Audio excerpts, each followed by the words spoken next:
સતત 7મા દિવસે બજારમાં તેજીનો ટ્રેન્ડ યથાવત। આઈટી શેરોના જોરે નિફ્ટી 23,400ને પાર। જો કે બેંક નિફ્ટી ઉપરના સ્તરોથી ઠંડો પડ્યો, પરંતુ મિડ કેપ અને સ્મોલ કેપમાં તેજી જળવાઈ।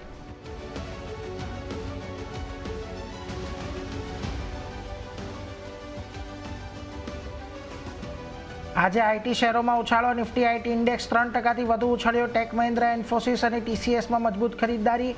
રિયલ્ટી, ઓટો અને કેપિટલ ગુડ્સમાં સારી તેજી।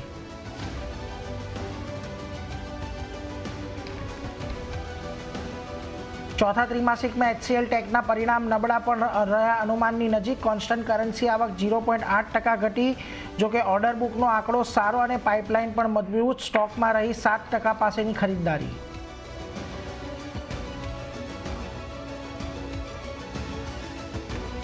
સારા ત્રિમાસિકના પરિણામ બાદ સીએનડીએલએમ 7%થી વધુ ઉપર। આવક, એબિટા અને પેટ બજારના અંદાજ પ્રમાણે સુસંગત, જ્યારે માર્જિન 1 વર્ષ પહેલાની અપેક્ષા કરતાં વધારે રહ્યો।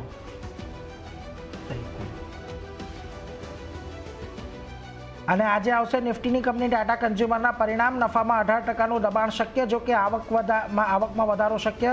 આ સાથે જ એલટીઆઈ, માઇન્ડટ્રી, ડાલમિયા ભારત, સિન્જિનના પરિણામ પર ફોકસ।